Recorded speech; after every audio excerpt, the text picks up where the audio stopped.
Nang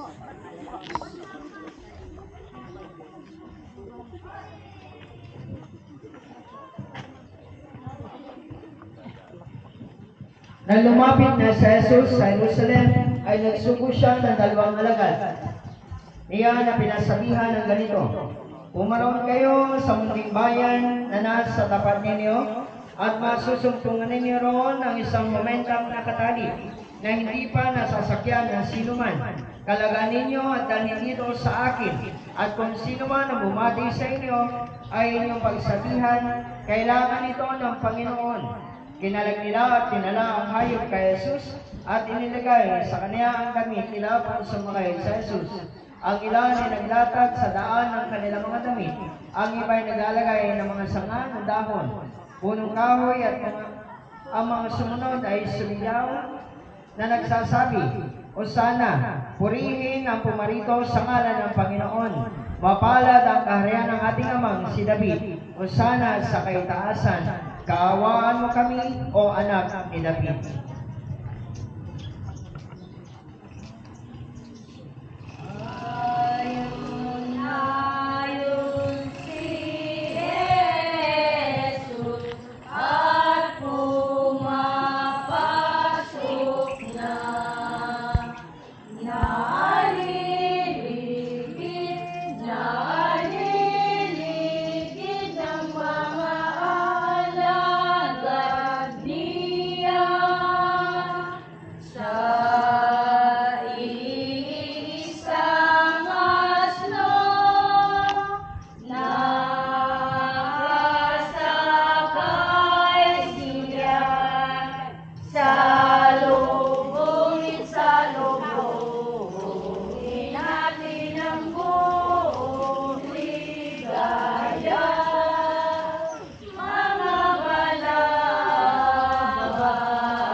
Ang Panginoon ay sumainyo. Sumainyo rin.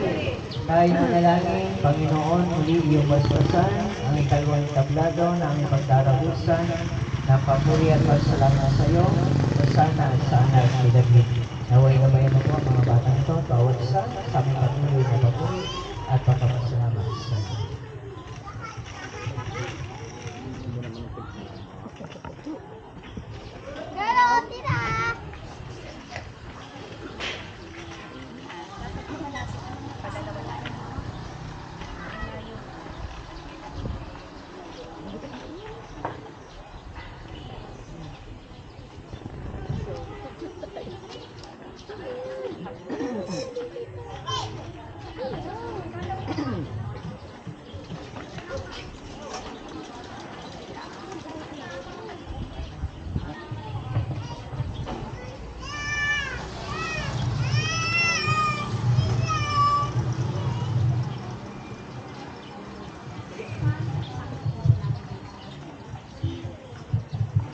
Pagkari ng bayan ni Jesus ay tumungo sa Jerusalem, ay tumangan sila ng mga sanga ng palaspas at sumalubong sa kaniya, at ang mga bata ay sumisigaw, nagsasabi, ito ang darating sa ikaliligtas ng bayan, ito ang tagapagligtas sa mga nanakop ng Israel.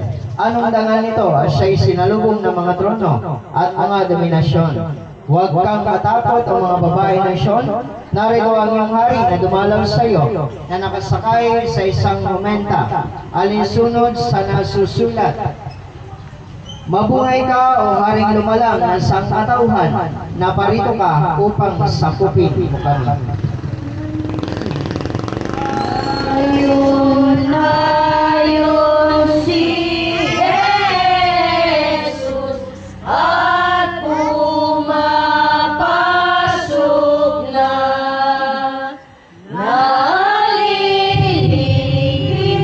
Naliligid ng mga alagad niya sa isang asno. Nakasakay siya sa lubong natin ang buong biyaya. Mga balabal natin ay ating iladlad, at sa dadaanan ay ating iladlad, na ang ating hirap ay mabigyan ng lunas, na mapagbigay ang banal na Mesiyas.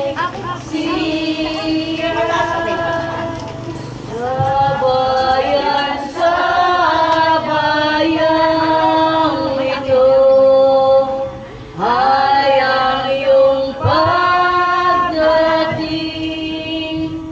sama-samang muli, nagbibigay hilahil, gaya sa amin lagi nang sinisingil. Sa'yo, Jesus, ang pag-asa namin. Uli nagpapasalamat pa po, Panginoon, sa iyong gabay at pagkapalad, naway samahan mo kami pangunahan sa aming pagtungo sa ikatlo.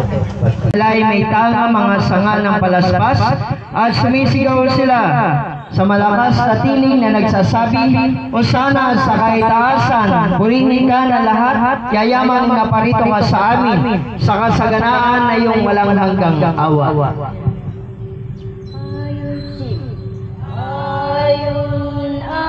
Ayon si Jesus, at pumapasok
ladlad ng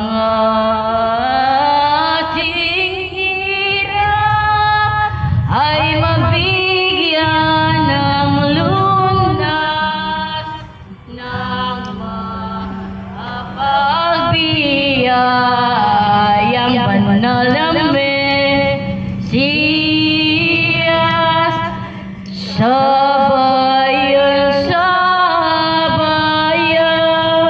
ito ay ang iyong pagdating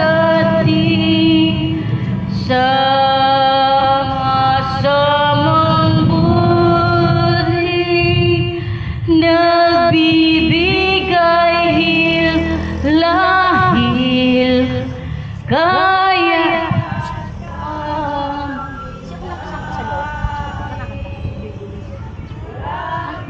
ng sinisiil.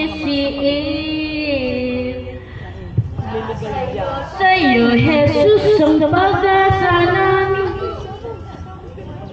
Uli, binasalamatan ka namin, Panginoon, at naway patuloy mo kaming gabayan sa aming pagtungo sa ikapat naming pagtigil na may papuri at pagkapasalamat sa iyo.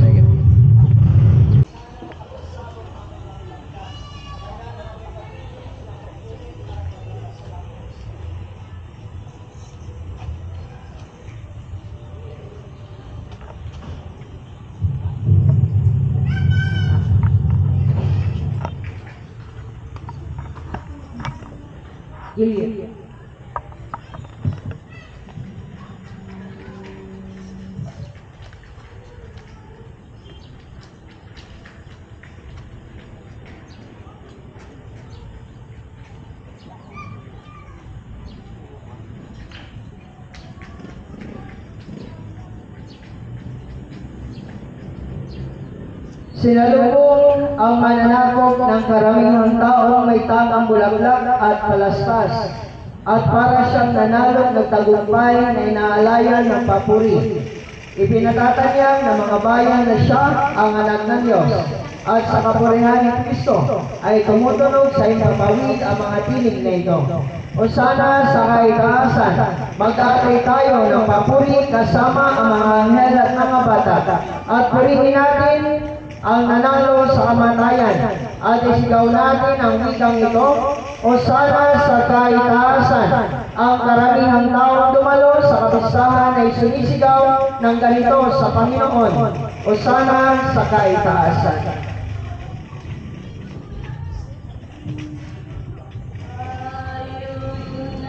Ayun si Jesus at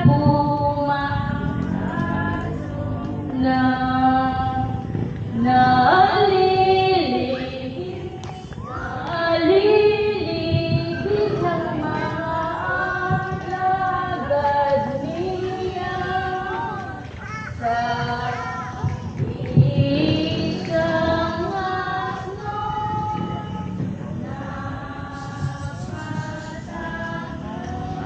siya sa lubog natin ang buong ligaya. Laban.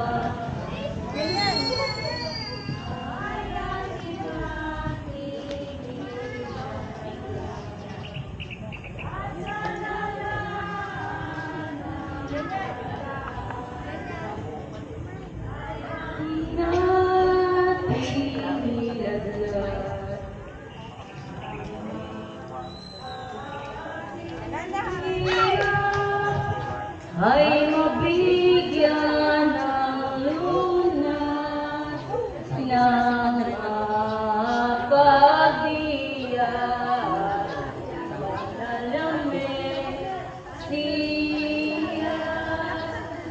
Sabayang ito ay ang iyong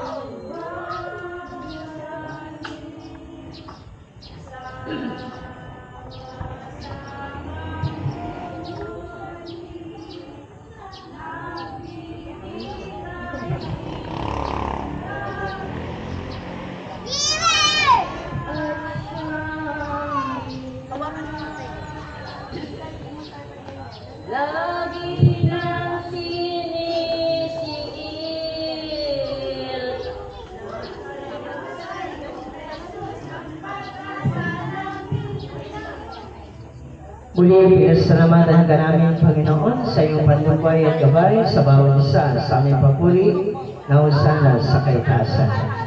Mabuhay ang kaharian ng anak ni David, ang manunubos ng daigdig. Ipinangako ng mga propeta unang panahon na maging tagapagligtas sa sambayan ng Israel. Usana sa anak ni David, mapalad ang dumarating sa pangalan ng Panginoon, usana sa kaitasan. Ngayon, sama-sama po tayong patungo sa simbahan.